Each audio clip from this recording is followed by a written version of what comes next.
그럼 토요일 랭크쇼가 뽑은 오늘의 첫 번째 한랭킹으로 갑니다. 바로 국민의힘 전당대회입니다. 사흘 앞으로 다가온 국민의힘 전당대회 패스트트랙 통로 공방이 격화되면서 이번 전당대회가 공멸을 부르는 것 아니냐는 당내 위기감이 터져나오고 있습니다.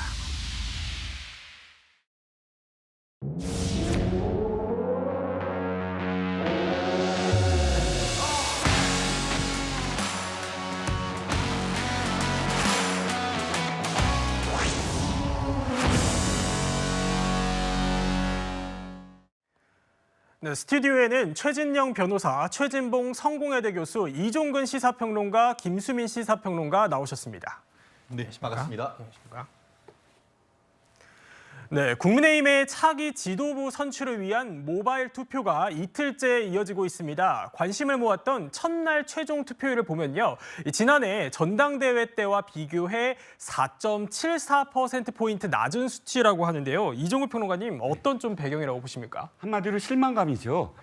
전당대회가 시작되기 전에는 굉장히 기대가 컸어요. 더군다나 이제 민주당은 일극 체제 그리고 한 사람밖에 안 나온다 이렇게 예상이 됐고 여기는 4명이나 되고 다 쟁쟁한 그러니까 차기 대권도 노려볼 만한 후보들이 있다라고 다들 생각을 하고 이 전당대회가 축제로 될 것이다 이렇게 판단했는데 네거티브로만 일관했어요. 3가지의 네거티브. 첫 번째는 문자를 읽었느냐 안 읽었느냐. 두 번째는 사천.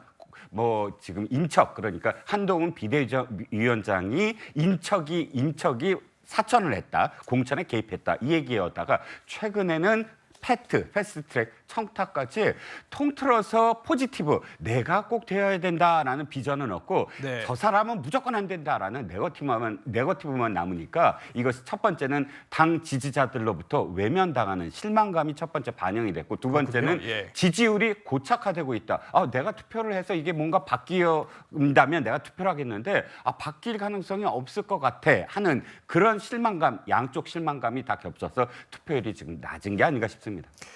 네, 투표율이 이번 전당대회의 핵심 변수로 꼽히는 만큼요. 각 캠프는 촉각을 곤두세울 수밖에 없는 상황입니다. 그런데요, 이런 분석이 있습니다. 상대적으로 조직세가 약한 한동훈 후보 측에는 투표율이 높을수록 또 나경원, 원희룡, 윤상현 후보의 경우에는 투표율이 비교적 낮을수록 이른바 조직표의 영향력이 커져서 유리할 거다 이런 해석이 있는데 최진봉 교수님 이런 해석에 동의하십니까? 네, 동의합니다. 왜냐하면 기본적으로 한동훈 후보는 대중적 지지도가 높죠. 그리고 보수 진영 중에도 합리적 보수라고 얘기하는 분들 이런 분들이 더 좋아한다고 생각을 해요. 그러니까 인지도가 높고 일반 국민들 이런 분들에게 많이 알려져 있기 때문에 조직보다는 이런 당원들 특히 권리 당원들이나 이런 분들이 더 많이 지지할 가능성이 있죠. 그런데 이제 문제는 이게 투표율이 적극적으로 많이 한다는 것은 이렇게 조직에 관계없이 본인들이 국민의힘에 대한 지지가 있고 국민의힘에 대해서 희망을 갖고 있는 사람들은 적극적으로 나서지 않겠어요?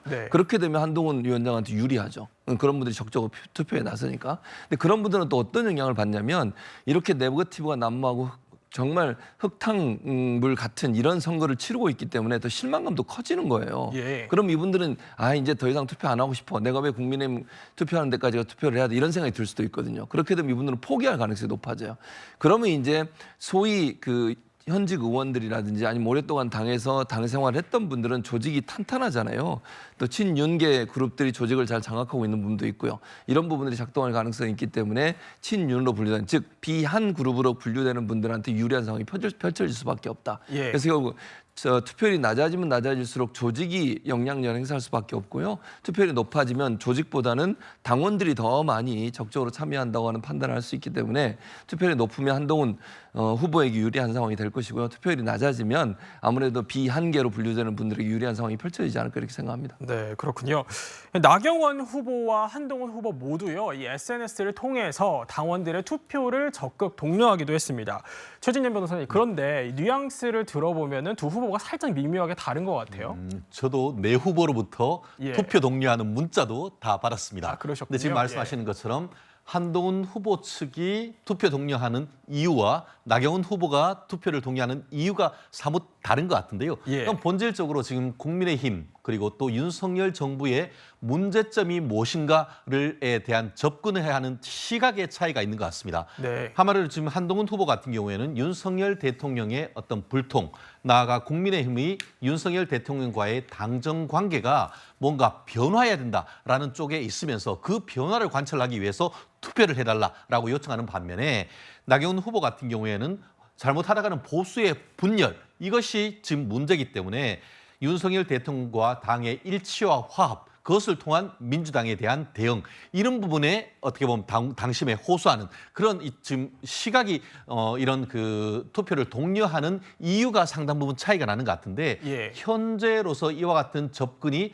어떤 그 시각이 지금 당원들에게 그리고 또 20%이 비당원들에게 지금 호소할지에 대해서는 뚜껑은 다가오는 7월 23일 열어봐야 될 것 같습니다. 네. 이 당원 선거인단 모바일 투표 이틀째인 오늘요. 각 후보들의 행보도 전략의 일환이겠죠. 원희룡 후보와 한동훈 후보는 영남권을, 또 나경원 후보와 윤상현 후보는 수도권을 돌면서 막바지 당원들의 표심을 공략을 하고 있다는데요. 김수민 평론가님, 이 표심 공략의 지역 선정 이거 좀 어떻게 분석하십니까? 일단 이제 국민의힘 당원 투표의 선거인단 네. 지역별 분포를 살펴보면 영남권하고 수도권이 좀 비슷하게 나타나거든요. 예. 영남권이 40.3%, 수도권이 37.0% 이렇게 나타나는데, 근데 사실 이제 영남권 같은 경우는 투표율이 경선을 할 때마다 수도권보다 더 높은 편이었습니다. 그걸 예. 감안했을 때는 표밭이 넓은 쪽을 간다라고 생각을 한다면 영남권을 가게 되는데, 마침 원희룡 후보하고 한동훈 후보가 영남권으로 마지막 일정을 잡아뒀고요. 또 영남권의 이제 전통 당원들이 또 어느 쪽을 선택하느냐, 이 부분에 있어서 한동훈 후보는 한동훈 후보대로 계속해서 여론조사에서 좀 강세가 나왔던 부분, 이런 것들이 더 눈여겨 보였을 것이고, 그리고 원희룡 후보는 이제 뭐 친윤계 후보, 당의 어떤 주류 핵심 후보로서 또 영남권에 더 접근해야 된다라고 하는 네. 그런 생각을 가졌을 수 있겠습니다. 그리고 나경원 후보하고 윤상현 후보는 수도권 일정을 소화를 하고 있는데, 사실 이 두 의원이 이제 4명의 후보 중에서 2명만 현역 의원이고 또 지역구도 수도권이거든요. 그래서 조금 더 수도권 의원이라고 하는 네. 이런 점들을 더 강조하면서 지역적으로도 수도권을 선택을 해서 마지막 유세로 소화를 하는 것으로 보입니다. 네, 투표 얘기를 해봤고요.